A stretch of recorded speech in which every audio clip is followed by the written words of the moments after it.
Welcome to our first iDEYA Flight Talks. We are happy that you took the time to join us in our online event. Before we start today's flight talk, we would like to remind you on some protocols and guidelines which will be flashed on the screen.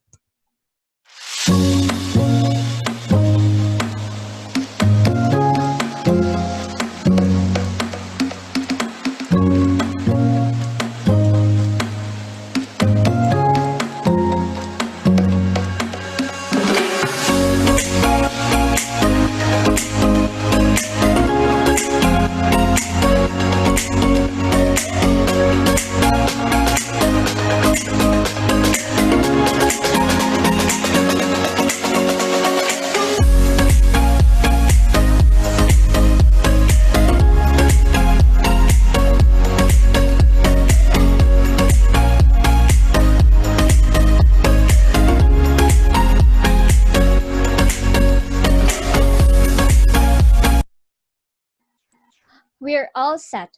We hope that you will enjoy the rest of the flight talk with us.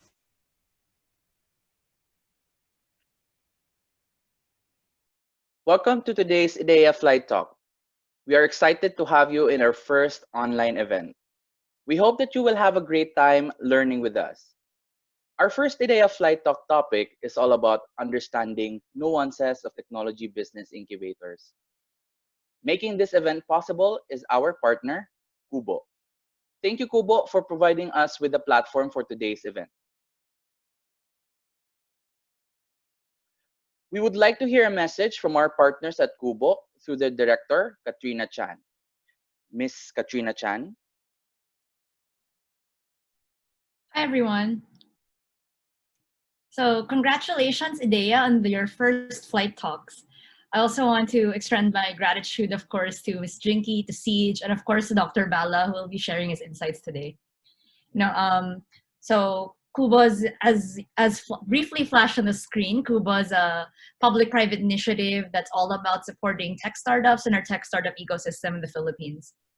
We offer a lot of Q programs, right? And we're providing both a physical and now virtual home for our tech community to get together. And a big part of our program is also, many of you may have heard, or I hope you've heard of some of our Q programs, like our Kulitans, which we had one yesterday, and like workshops and things like that. But a big initiative for us is also to work very closely with the community, including our technology business incubators such as iDEYA, together with DOST and the DOST TBI 4.0 program. And we're a very, very proud supporter of iDEYA. We're so glad that they're making this effort to really reach out to our fellow incubators to promote knowledge sharing and maybe using this time in quarantine and this crisis, right, to really learn and expand our skills and become closer as a community. So I'm really excited to hear about what Dr. Bala will be talking about today, and I hope everyone has a really good, productive session and that these insights will really take root even in these times. So yeah, the work doesn't stop even with the crisis, right, with the pandemic. I hope you all really enjoy and take advantage of this virtual session, that you also continue to reach out to us and also to our fellow members of the tech startup community. And yeah, stay safe, everybody, and thank you very much. I'm really looking forward to this. Thank you. All right. Thank you for those wonderful words of inspiration from our partners. We hope to deliver more of these events and create more partnerships through this platform. We will now introduce today's iDEYA Flight Talk speaker. Dr. Balachandran is the General Manager of VIT Technology Business Incubator and is part of the incubator since its inception in 2003. He has over 28 years of techno-commercial experience. Dr. Balachandran has mentored and assisted a number of startups and innovators in the last 14 years, coordinating a number of innovation and entrepreneurship programs in training, funding, and capacity development with the support of various departments of the Government of India. He is a certified mentor in the National Entrepreneurship Network, a certified InfoDev, the World Bank Group Business Incubation Trainer, and a certified enterprise development and investment promotion trainer under a UNIDO CIIDST program. Our IDEYA Flight Talk speaker, the General Manager of VIT Technology Business Incubator, Dr. Balachandran A. Dr. Bala, can you share your screen with us?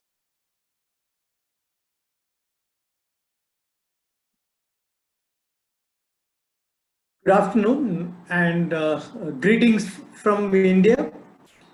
Amid this tense COVID situation, I think you're all staying safe and doing well.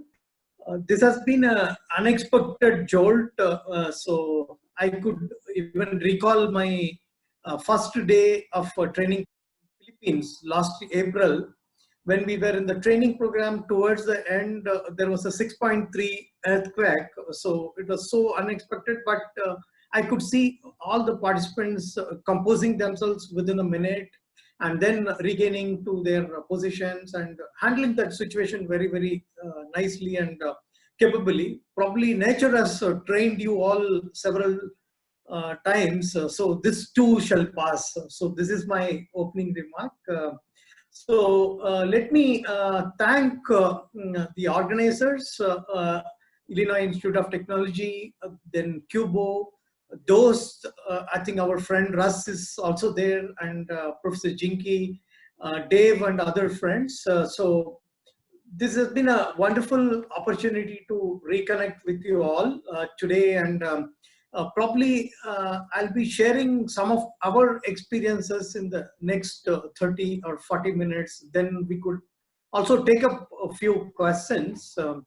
The other aspect is, in case if you find it a little difficult to follow my accent, or if I'm going too fast, so you may send me a chat message so that I could slow down.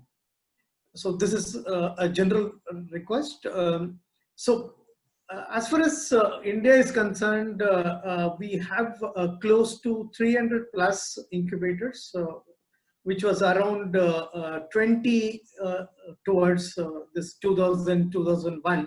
So in 20 years, this has grown from 25 incubation system to about 300 plus functioning incubators. And every year, through various government initiatives, at least about 30 to 40 new incubators are getting added. So one of the estimates compared to the world numbers, given the population of India, the second highest in the world, 1.3 billion people. So the experts opine that we should be having at least about 1,000 business incubators in the country. So I'm not sure whether it will take another 5 years or 10 years for the government and other players involved in the business to set so many incubators. But numbers beyond, there are other requirements while successful incubator need to sustain itself and operate and deliver to various stakeholders. So I normally call this as a hardware software analogy. The physical incubator, the brick and mortar, the system, the buildings, the furniture, the lab infrastructure, the product development, testing facilities, all these parts form of the physical infrastructure group, which is the hardware of the incubation system. For any hardware to optimally perform and deliver its best, we also require a process software that drives that hardware very, very effectively. So the software that runs is the systems, processes, the team, their understanding of the business incubation philosophy, their relationship with the different sets of stakeholders, meeting their objectives. So all these parts form of the software that runs into the incubation system. So today I'm going to touch upon some 3 or 4 essential elements that will make or break a business incubation program, especially in the technology domain. So that's the agenda of this afternoon.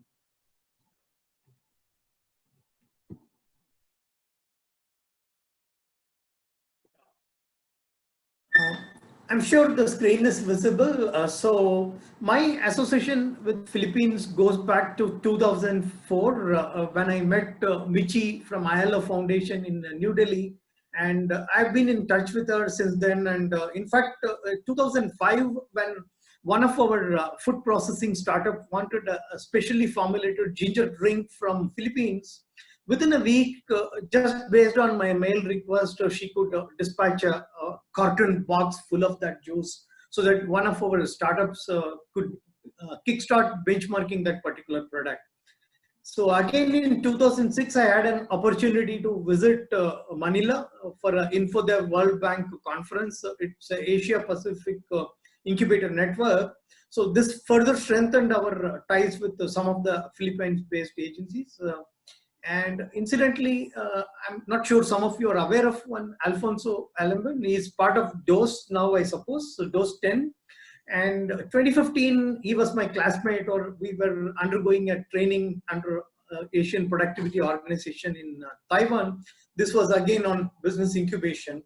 And 2017, I met our friend, Professor Jinky, in UK when we were classmates on an Industry 4.0 training. So 2019, I could spend at least about 10 days in Philippines.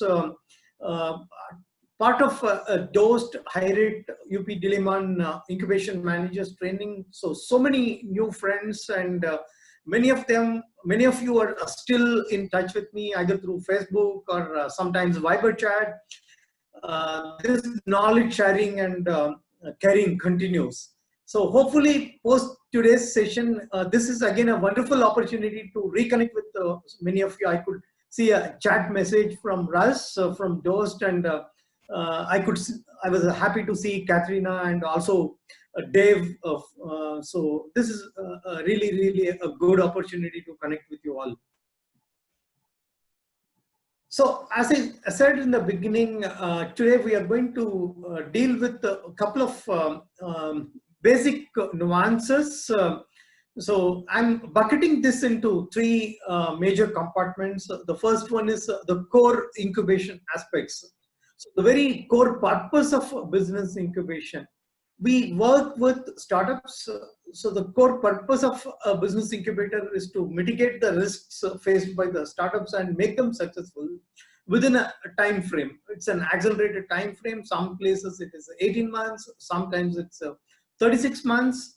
So what aspects drive this 36 or 24 month or 18 month of engagement and make this idea or a prototype stage into a successful venture and take off to the real world. So the second aspect is the system also has several stakeholders. We have different interest groups that are associated with the business incubator. So how do we look at those relations and get the best out of this relationship for a successful running of this technology business incubator is the second aspect. The second aspect is also supplemented by a powerful and effective team. So without this team, most of it would be just a program without life. So the team is one which is bringing life to the whole system. So what kind of a team and what are all the nuances in building the team and handling some of the issues and challenges around team is going to be the other subtopic. And more importantly, initially those kind of agencies would be catalyzing the initiation of the incubation program. So how do you sustain this program for a pretty long time? When you say the founding stakeholders' vision is not to start a program and shut it after 5 years or 6 years, how do we sustain this for a pretty long time so that this program delivers on a continuum and it grows further? So that's the basic context for today's. So let us take a little deep dive into each of these components. So when we look at core incubation, we need to first answer the question, who's our incubatee?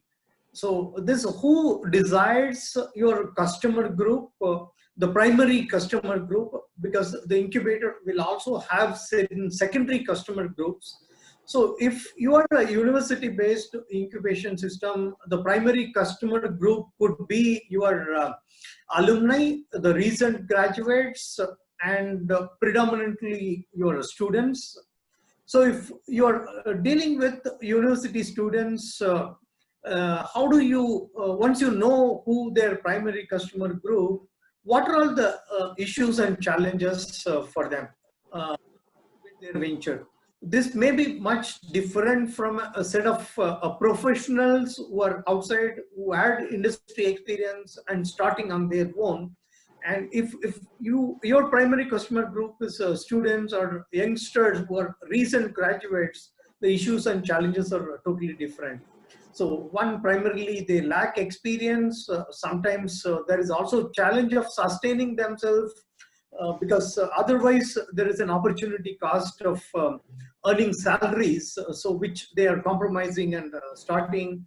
And since they are so naive, they really do not understand the building blocks of building a business, the legal aspects, the regulatory challenges. So all these could be your fundamental offering. So once you understand your primary customer group and also understand the requirements, your program is in a way customized to address those challenges and requirements. In our case, if you look into it, from the beginning, we have been having a pre-incubation pipeline in the campus.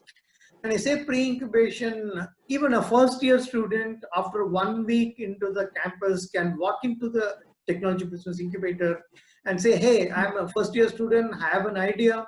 What is that you can do for me? So that's the kind of ambience we need to provide so that anyone with an idea, intent walks into you and you have some answers for them. So once they move to the second year or third year, we also need to have certain testing ground in case if they have an idea, the idea cannot remain in their mind for a long. So we need to provide some experimental ground. It could be in terms of some specialized facility, equipment facility, some small funding to begin with so that they could buy components and tools required. And in a way, if we could also provide them some space in the incubation system so that they work even late hours, because most of the current generation students, they love to stay awake in the night and sleep in the daytime. Classes are mostly boring for them. Sometimes they would like to stay back in the lab and tinker on their idea throughout the night or till morning. And so do we have such a support system, the flexibility in the rules of the campuses? So those are all things. And interestingly, what we find that if you have a very good pre-incubation pipeline, this automatically communicates, promotes about the incubation concept to a larger group of students. So many students who otherwise will not be knowing about your incubation activity will come to know because you have this pre-incubation program. So in addition to this pre-incubation support, you also need to embed certain training, coaching and mentoring program alongside. At every stage, the requirement will be varied. So your incubation system should be in a position to provide some flexible inputs to them. The other component at this stage for pre-incubation is that early stage funding. So in our case, the management of our university has about 4 years ago agreed to set aside a corpus in their budget every year. So in terms of the budget size, if you look at it, it's around $100,000 to $125,000. So each of the venture idea, they will get about 100,000 rupees as a grant with no repayment obligation. It's entirely a grant. And this is a failure tolerant grant in the sense, for some genuine reasons, if the students have been not successful in delivering what they promised, they tried hard but failed, the system permits writing off of such inadvertent failures. So this is very, very important when you deal with early stage student startups, because without failing first, it's not going to be that easy for them. It's not going to be a cakewalk. So if you allow them to fail first, fail fast, fail cheap, fail quickly, that helps them to gain enormous confidence. So, for example, one of our students, when he was in first year, walked to us and he wanted to make a sandwich maker. It's an automatic machine which will make sandwiches and deliver. It's a smart kiosk. Probably he was ahead of time. Had it been COVID time, it would have been a super hit business idea. So being a first year student, not enough technical knowledge to back his claim, but still we betted on that, gave him some 25,000 rupees to try it out. So after 6 months or 8 months of fiddling with that idea, he dropped out, stating that he did not have enough capabilities to deliver that in full. Subsequently, he could also take up another idea when he was in second, third year. He gained some technical skills and he went to the hostels and made some IoT enabled switches, so which will detect the presence or absence of a person, and the lights and fans would be turned on and turned off. So this idea worked, but in terms of taking to the market, again, he lacked skills. And we could not support that at that stage, but we could mentor him and groom him further. So, but within 6 months, when he was in final year, he had another idea after a visit to ophthalmology clinic in Pondicherry, which is neighboring state capital. And this clinic is one of the state-of-the-art eye care facilities in the country. They've innovated in transforming eye care. They made eye care as an assembly line process. It's a Harvard case study. So based on the interactions with the doctor, this person got an idea to develop a glaucoma screening device based on virtual reality techniques. To cut the story short, now he's just 1.5 years into full-fledged incubation. Immediately after his graduation, sold more than 40 such devices, raised the seed funding. Now he has created a wave in this particular domain. So just to elaborate what kind of effort at the initial stage would help you to reach out to, walk along the path of these innovative students and youngsters and later transform them into successful ventures. So we need to have all these ingredients. So if you also look into the basic systems and processes at this time, you also need to have a rugged selection process. When I say selection process, this predominantly works on not rejecting the ideas, picking some ideas and also helping and communicating with others what did not go well this point of time. Because nobody is a failure. If somebody is not getting selected, they are not condemned to be a failure for lifetime. So we need to inform them what made them not succeed this time, so that they can come back next time with a better idea or a better business model or a better proposition. So this is again very, very important. For this, we also need to have a transparent selection process of involving a set of experts. And once a company is onboarded, there are 4 or 5 planks on which the core incubation is anchored. So one is the access to the infrastructure and knowledge. When I say access to infrastructure, you all aware the hardware, software facilities, the office space, all that comes in. Knowledge is your domain knowledge that is residing if you're a university-based incubator, and your networks and connections. So all those aspects bring in a tremendous amount of knowledge. Access to funding is another component. All of us are aware from idea stage till the venture takes off, different kinds of funding requirements are needed. One of it recently, a Government of India program has started is Entrepreneur in Residence. It's a fellowship of about 400,000 rupees a year, which takes care of an individual's sustenance as the person works on that particular idea. So alongside, there could be a proof of concept grant also, if the person's idea is really worth trying. So this kind of access to funding is another major component of support. Access to mentors, which is again very, very important component of support in the early stages. So the fourth one, which personally we felt working very well in a university setting, is talent. Access to talent is a very important component of support for an early stage venture.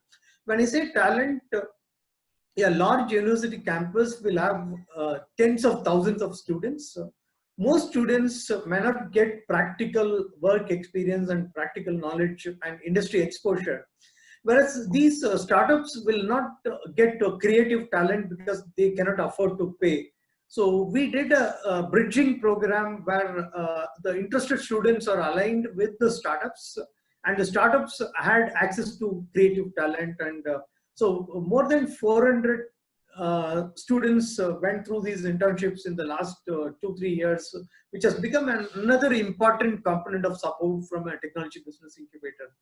And the other fifth important plank of core incubation support is access to market.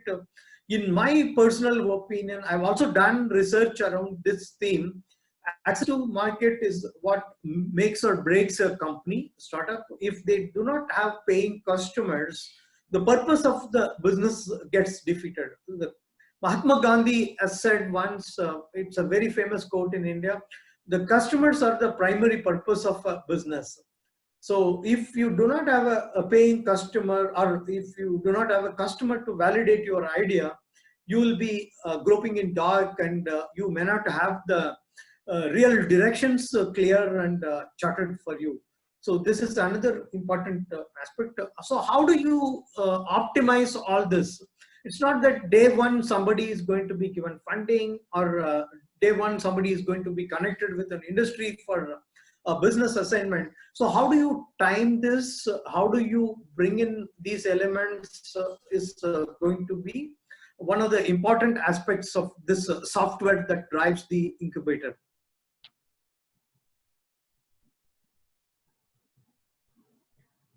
So the second aspect beyond core incubation, we need to look at the stakeholders.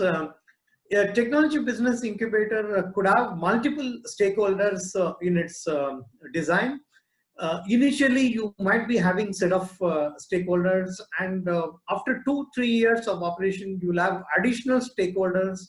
And during the growth of the incubation, which is about 5th year to 7th year onwards, you will have much more number of stakeholders aligning with the business incubator. So you need to identify at each stage who your primary stakeholders are, what they want, how do you can effectively or efficiently leverage this relationship with these stakeholders. So most cases, India and Philippines including, what I'm aware of is for academia-based incubators, the primary stakeholders are the university administration and government to begin with. Because government sponsors the incubation program through funding and structured incubation schemes, whereas the universities are hosting the business incubator. So each of these two stakeholders, even to begin with these two stakeholders, they will have different objectives. The primary purpose of DOST kind of stakeholder funding a business incubator in a university could be to create innovative technologies, take innovative technologies to the market, and make youngsters of the country entrepreneurial so that they create jobs instead of seeking jobs. So these could be the primary objective. Being a science ministry, they will also think that from lab technologies should be developed and taken to the market. But if you look at university, some of these objectives or expectations could be overlapping, but some of it could be very unique. For example, the university must be thinking our students should be the primary beneficiaries of the program, and they should get benefited a lot. Whereas the DOST might be thinking it is a common facility for the region, so anyone from the region should be supported. So if not handled properly, there could be potential conflict even at the beginning of the incubation program. And as you grow further, you will have stakeholders who are mentors, who are investors, angel investors or venture capitalists, or you will also have industry coming to an incubator. One might be wondering why an industry should come and associate with a business incubator. Of course, there is a definite business interest with them. At least in India, there are two-pronged approach. Industries primarily come to incubation center to solve some of their problems. So as we all know, large companies, it is very, very difficult to innovate, because the innovation idea of an individual in a large company has to pass through multiple stage gates. At every stage, there could be internal organizational dynamics, politics, the priority, business interest. All this will come in the way of the innovation taking shape, mature, and then reaching market. So that's why once a company becomes a giant company, they find it extremely difficult to innovate. Sometimes they acquire small companies. Cisco had built most of their tech portfolio by acquisition of startups.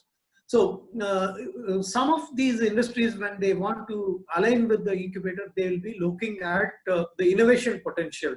So whether this set of incubators, can they solve our problems? Will there be a competing solution that is coming from here? If it is possible, can we identify early, invest early, and also acquire them? So quote an example, one of our companies, again, it was a student startup. It was working on organic Rankine cycle based energy harvesting solution from industries, large industries.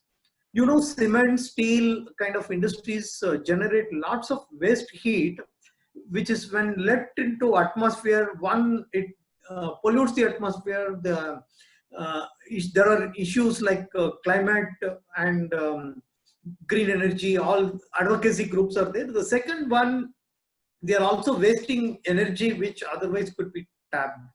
So this master's in technology student took a grant from us, developed a organic Rankine cycle based turbine which will harvest this waste heat and convert that into electricity. So we funded that, we were mentoring, and this was taking off, and equal to iDEYA, like there is a Tata Group in India. So the first customer was Tata Group, and they successfully installed in one of the steel industries. And subsequently, this was absorbed by a solar major, at least for a year. Then they found there is a synergic opportunity of associating with this company, and last year they acquired this company. So when such companies approach you, it could be for acquiring talent, acquiring innovation, and mergers. So sometimes, again, there is also another component called as corporate social responsibility, which is known as CSR.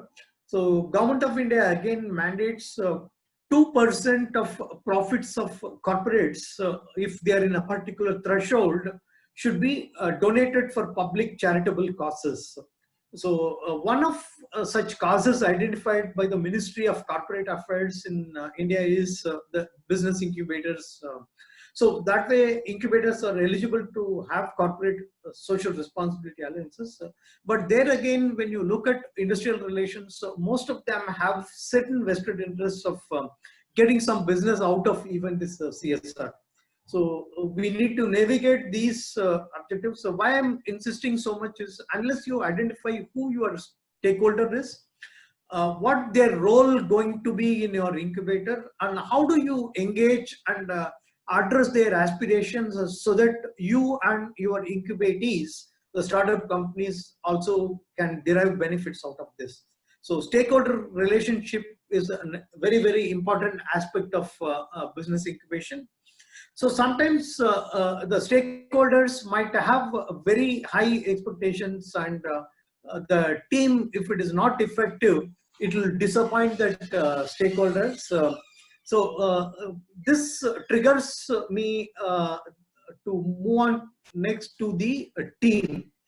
So as I said, a powerful stakeholder group will also expect a team to be very, very powerful and effective in handling the objectives. So if on the corollary, if the team is very, very effective and some of the primary stakeholders are not pretty charged up at the same wavelength, there again the equilibrium will be missing.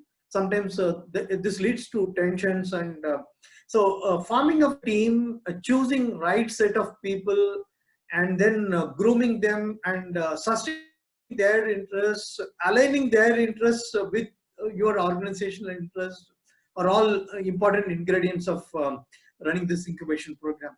So when you look at it in a typical government-supported university-based incubation program, you may have initially a couple of technical hands, engineers or the research assistants, technical assistants as the pillar of the incubation program on which these equipment R&D support is given. The other one could be the administrative and the non-technical support staff who will take care of your commercials, marketing, and admin activities. Binding all this, you again require a managerial layer who are pretty passionate and committed about the purpose of running this organization, who are also deeply involved in the DNA of the organization and are in a position to navigate the whole system process towards the most objective. So team becomes another important ingredient.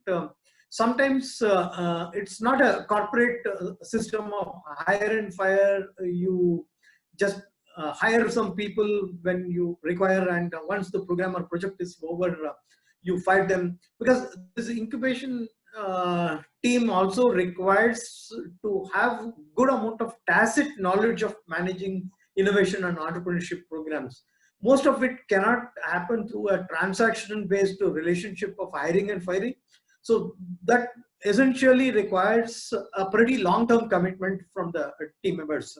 Some of us are 20 years in the ecosystem. Some of us, some senior members are even 25, 30 years. And we could also see in most of our organizations, at least another 25, 30 would have come and gone. So retrospectively, if you look into what went wrong, there is a proper alignment which was supposed to be there was missing. So their aspiration was a faster career growth, good perks, which the incubator would not have been in a position to provide. And sometimes some people join in the lower rung of the system and they want accelerated growth through some knowledge acquisition. Somebody would have completed a PhD, then their aspiration changes. Somebody gets married, their aspiration changes. So all this we need to understand the individual's requirement. There cannot be a one-size-fit-all solution here. So we need to go a little deeper in understanding the human relations and how do we sustain a team for a pretty long time. So that becomes another important aspect. So as far as the operations of incubation is concerned, it's, as I said, the software is very, very powerful. I'm reiterating this on again. When you look at your core incubation program of hiring, selection, monitoring, and facilitating the success of the companies, you require a good amount of support from the stakeholders who either through grants or mentoring or through business facilitation support provide enormous support and value to the incubation operations. But sustaining this operation as a growth-oriented entrepreneurial organization is also very, very important. So what makes an organization as a successful performing organization? Sometimes in India, the model of incubation program is such that the government funds the program for 5 years and expects this incubation center to be entrepreneurial in its operations and run as a perpetual machine. So we will crank the engine once, power it once, and then engine runs forever. But as we all know, there is no perpetuality in real life. We require fuel to run an engine. The fuel is your revenue, your resources, funding. How do you generate the resources? So we have also seen the pitfall of some incubators emphasizing more on revenues, taking up international consulting assignments, projects, training, skill development. And I even remember one incubator in northern part of India running an MBA program to sustain their operations. So the core focus would be lost.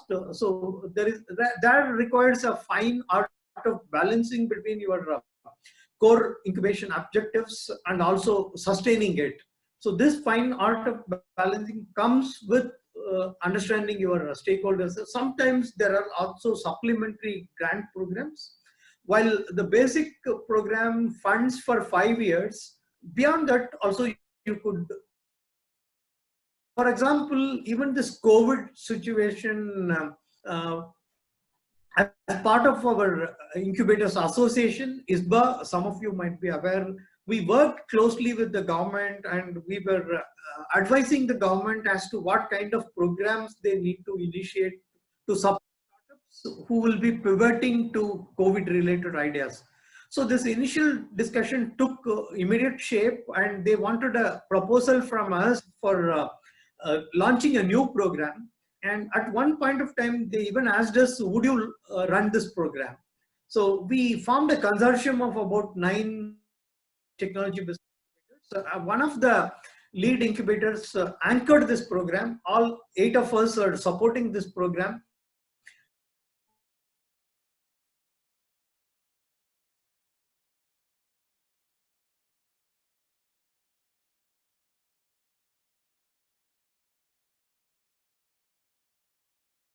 Applications came and 106 were shortlisted for expert committee meetings. So at all 9 incubators, experts were formed, expert groups were formed, and as on yesterday, about 56 startups have been selected for support. The funding would be to the tune of 500 million. So what I'm saying is, even if your core incubation program is over, if you continually engage with the various departments, understand their emerging needs and objectives, and create new avenues, this would also help you to sustain the operations, and you may not also lose focus. I mean, as I said earlier, you need not have to start an MBA program to run your incubation center. So as we are approaching towards the last 10 minutes of this session, I'm just summing up what we discussed. Incubation program comprises of hardware and software.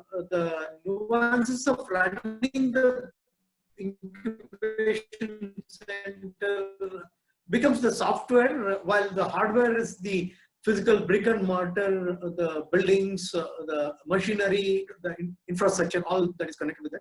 The software again runs on many different subsystems and components. So we looked at the core incubation management comprising of selection process, the ending and progress reviews. So the second important component which we quickly reviewed was on the stakeholders, identifying the stakeholders at the beginning, during the midterm, and during the long term, and designing programs and even creating new relations to manage the stakeholder relations in a very, very effective manner, which is again powered by an effective team. We could also touch upon the basic aspirations and motivations of supporting a good team. So the team business incubation program. The other third subcomponent which we saw is sustaining the operation and growing this into a sustaining and delivering organization. It's not just a stalled organization. So this was cut out for the day, and terima kasih. So thank you all for.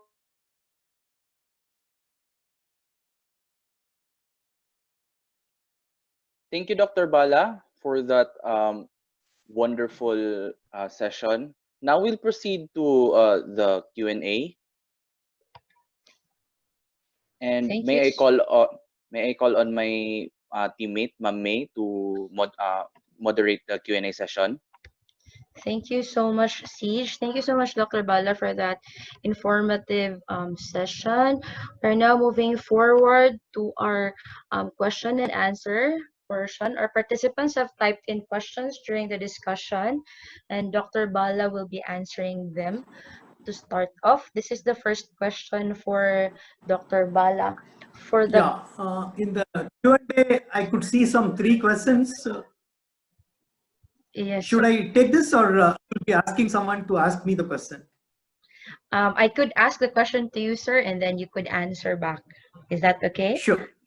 All right. So for the first question, this is from Sir Marlon Novino. Hi, Dr. Bala. What practice you can share to us to entice graduate students, such as master's and doctorate students, to engage with the TBIs? Yeah, this is a difficult question which we are still grappling with on a daily basis. But of course, there have been good successes. One quick tip is engage with them in a very, very early stage.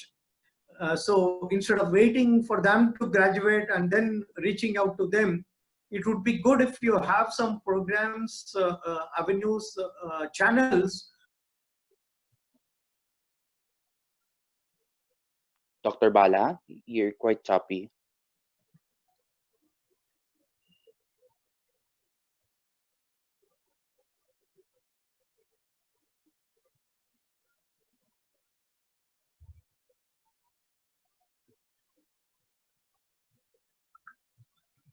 Doctor?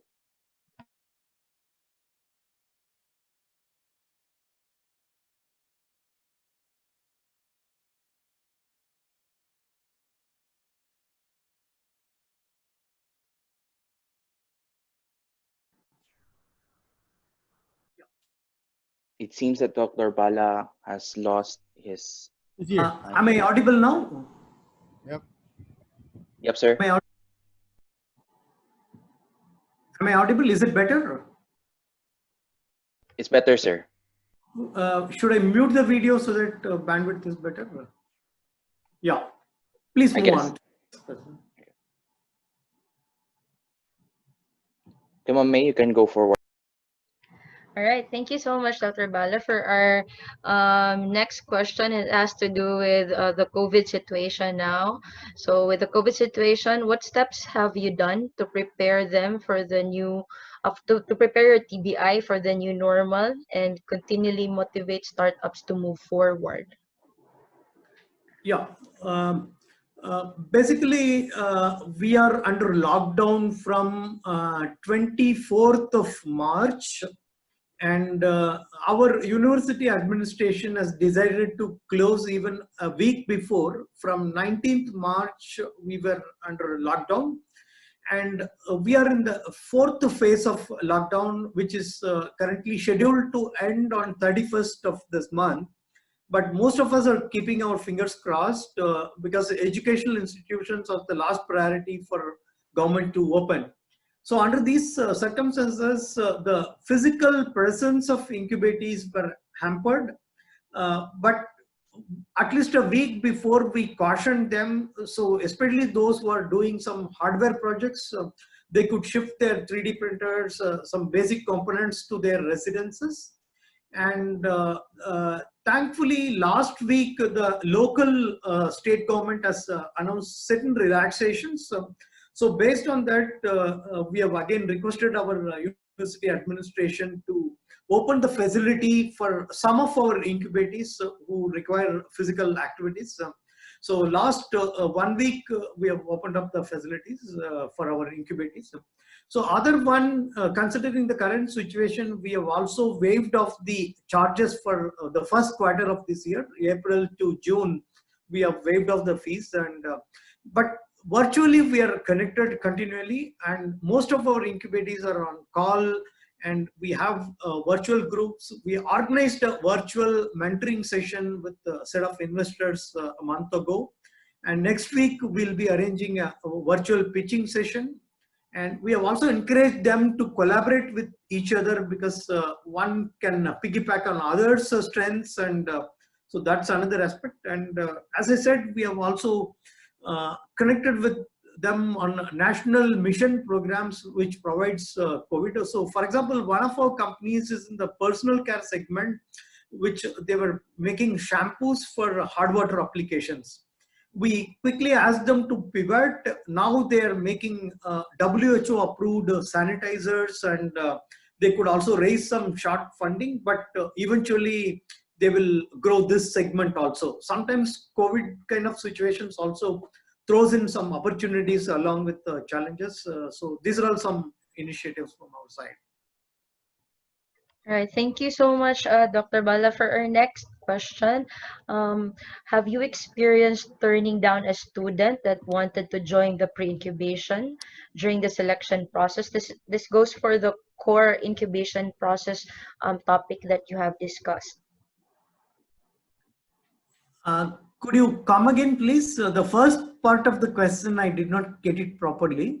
Oh, sorry. Have you experienced turning down a student that wanted to join the pre-incubation during the selection process, and how did you handle such as such?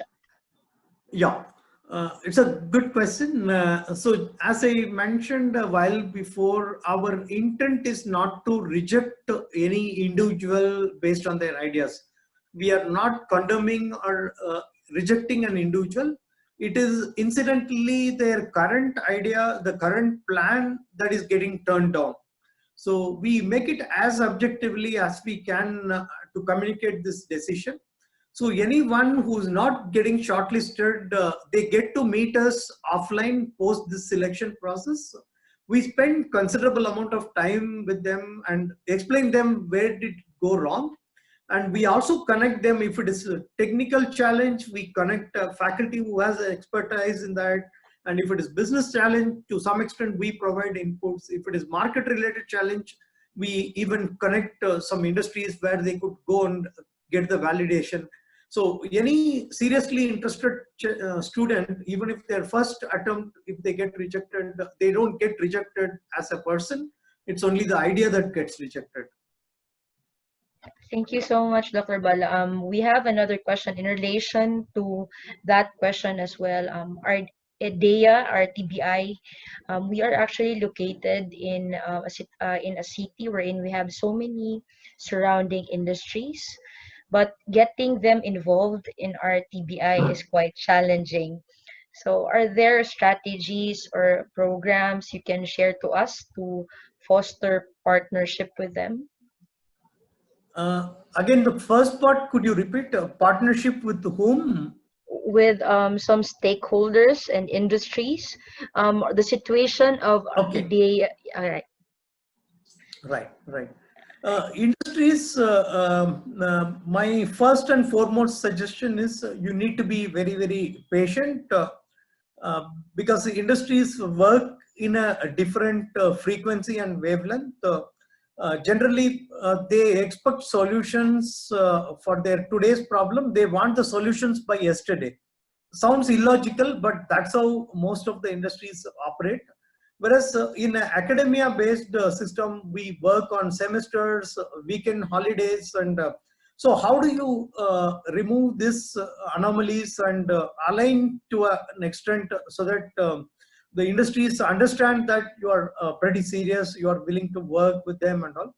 I would try to quote an example from our own example for running 3D printing services for industries. At one point of time, we had about 100 clients. One fine evening, a call comes from a city which is about 1,000 kilometers away, stating that the part is needed next day because next day evening, someone is taking this assembly to France. So that particular day was a local festival and we were closed. So you cannot tell them it's a festival, we are closed, we cannot go to the campus. So we could make some arrangements, and I personally took that part and went to an airline cargo office and delivered in one particular evening. But the results were fabulous. Next 3 years, any such orders, we were the first chosen agency. So this is just one example. So if you could build the trust with industries that you are bound to deliver, you are bound to support, and you will be a confident partner, so then they will come to you without you having to go with them. All right, thank you so much, sir. We have one more question that came in from our Q&A. This is also a reminder for our participants that you could type in your questions in the Q&A box. So here's the other question, sir. What can you advise for those who are planning to make their incubation program sessions online? Yeah, online, I think given the digital tools, collaboration softwares available, to some extent, you could offset the physical requirements. But I think in long term, any technology-based business incubation program needs to have certain elements of R&D, product development, testing to happen in physical environments.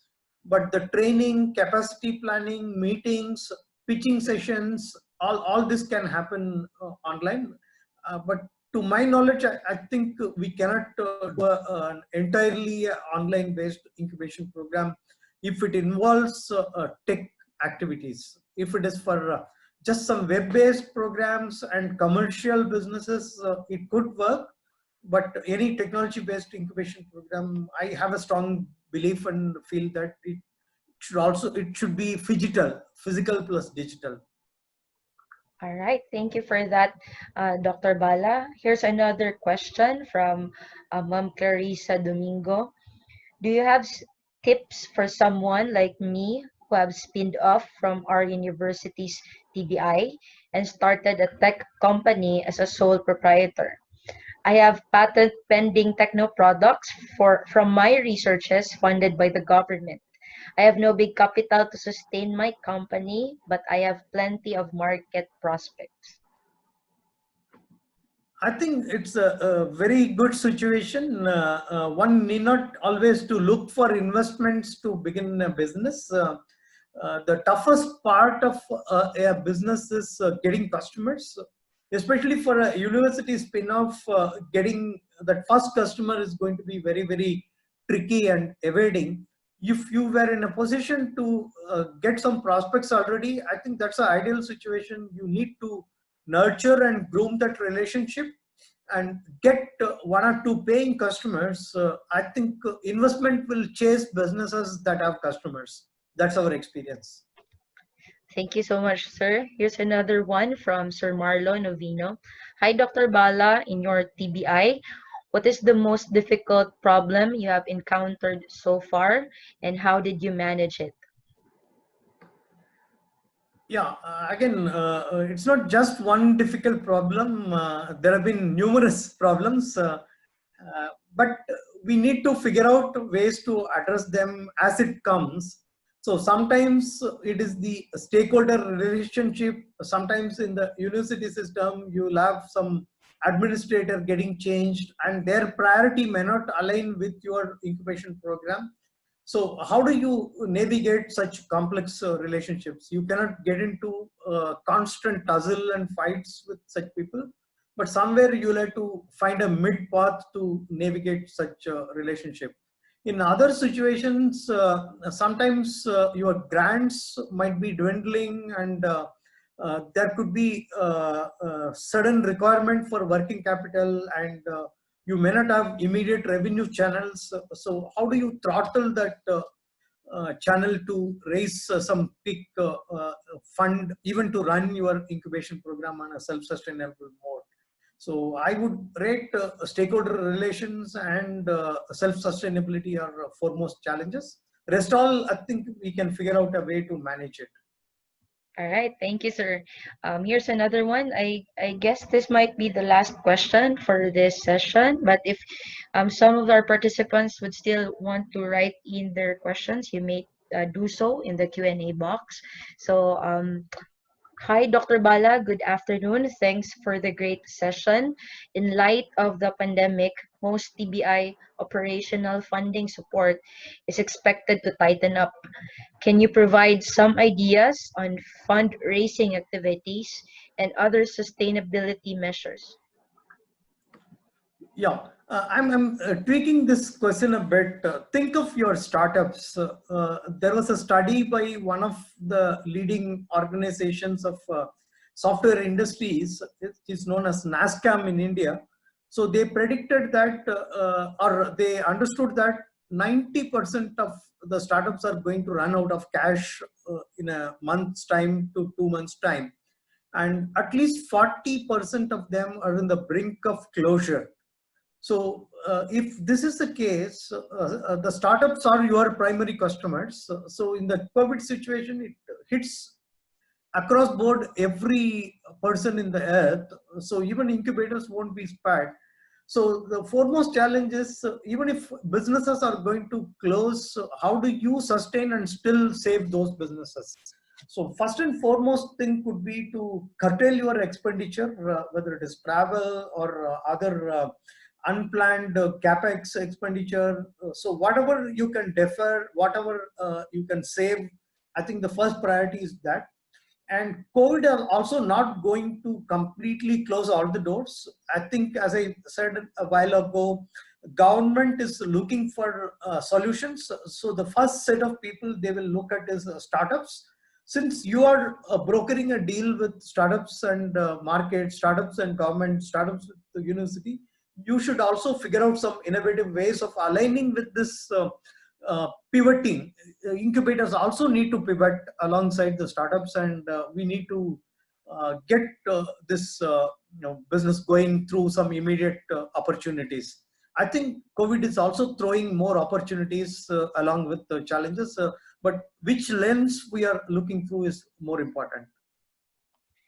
Thank you so much, sir. We have one more question from Sir Dave Del Rosario from QBO. Take it away, Sir Dave. Hi, Bala. Thanks for that session. I actually have two questions, and I'm gonna ask first the first question. Um, since I think most of your incubators are also university based, like the TBIs here in the Philippines, how involved are Could you your? be louder, please? Your voice is feeble. Sure.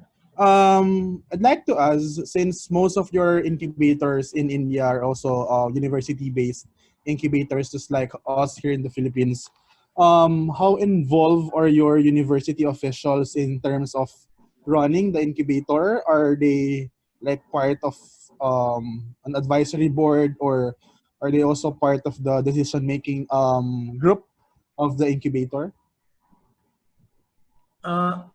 If I may rephrase the question, you want to know the advisory board structure of the incubators or my role in it? I mean, are your university officials, I mean, how involved are your university officials in terms of running the incubator? Yeah, yeah. Very, very interesting question. So what has happened, I would have informed earlier also, government has launched a flagship program called Startup India. This was in 2016. And based on this initiative, there have been several downstream measures Government of India launched. The intent is to create about 50,000 startups by the year 2023. We are somewhere around 25,000 startups. So this also triggered lots of changes in the other ministries. For example, Ministry of Higher Education has started a national ranking framework, ranking of all higher education institutions, which is known as iDEYA in India. iDEYA stands for Atal Institutional Innovation Achievements Ranking. So this is ranking of innovation achievements of all higher education institutions. And so one of the primary scoring metrics is incubation programs, innovations, startups. So suddenly there is an increased interest. But most of the old universities who had a stature, even before 20 years, they could think of incubation program, and they were not waiting for government to instruct them. So those proactive institutions are still continuing to do the good job, where there is a formidable involvement from the top management. So even in our case, as I mentioned, there has been grants, there has been unconditional support to most of our activities. And more than that, the autonomy to run the organization, both functional autonomy and financial autonomy, both are very, very essential. I think by and large, the progressive institutions have this kind of systems and processes. They also have a board of governors. A majority of them are outside experts, investors, entrepreneurs, and industry professionals. Though the institution also provides a few top policy makers as part of the board. So, and again, other aspect in India is while most of the incubators are housed inside the universities, they are also separate legal entities. So in our case, we are a not-for-profit society. So we are not a department of the university, we are a separate department. So that comes with certain privileges, freedoms, and of course, with some as well. So does it answer your question? Yep, definitely. My next question would be, I think it's gonna be 1 year since we last visited you guys there for our study mission. And as what we have observed, I think India is very progressive in terms of startups, technopreneurship, and TBIs, business incubators.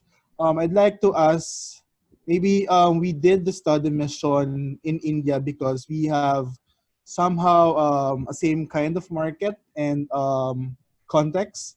But I'd like to ask you if, I mean, about your opinion on what do you think would be the missing ingredients for the Philippines to be like an India kind of ecosystem?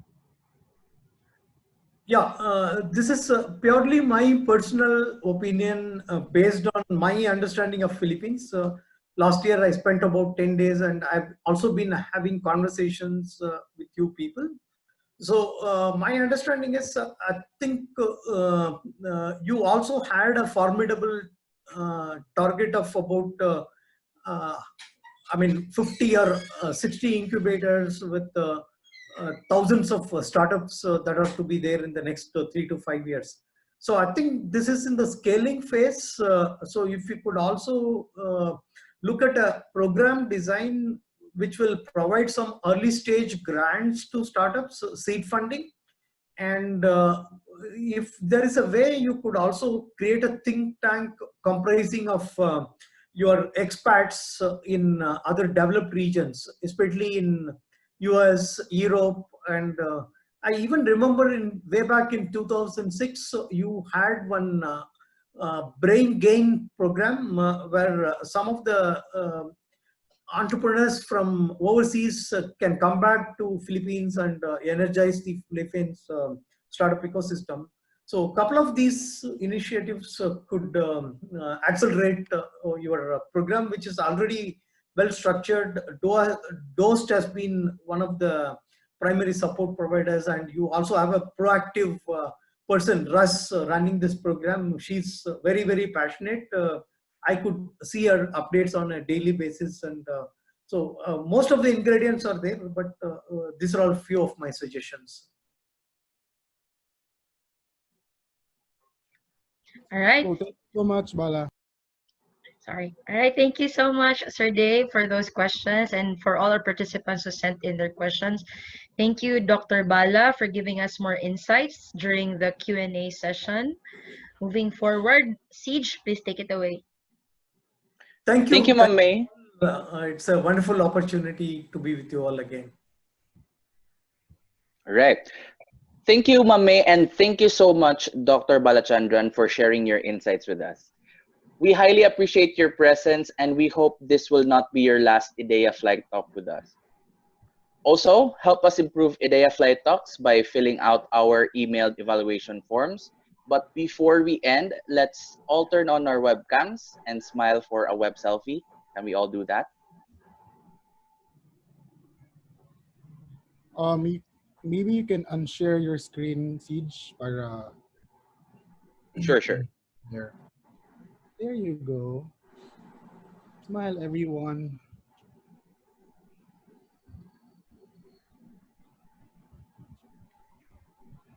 Someone take a picture. Okay.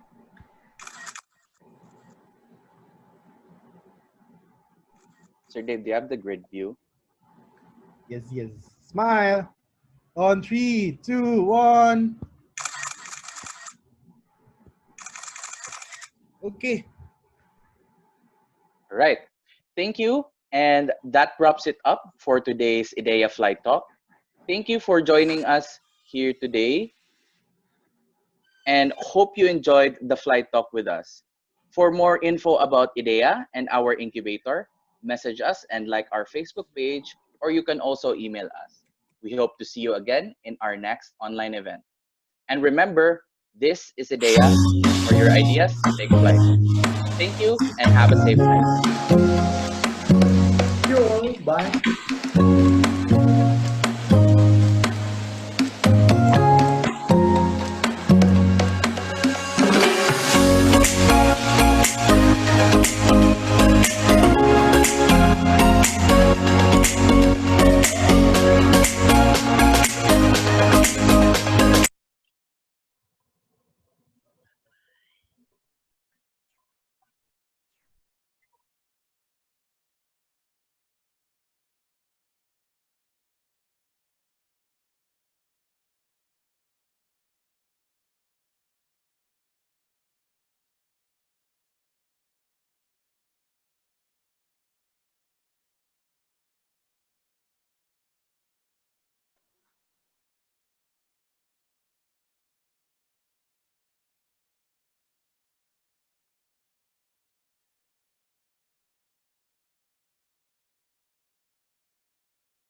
Hey, guys.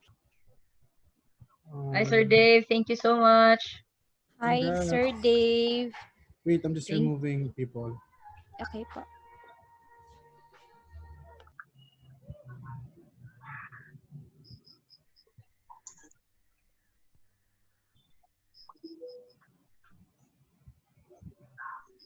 Ayun.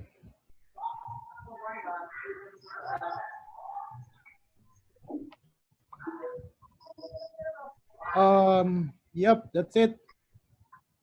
Thank you, Sir Dave. Congrats. Thank you, Sir Dave. Naka-record mo? Yeah, ga-record pa dito ko ron. Sorry. Sige, sige. So,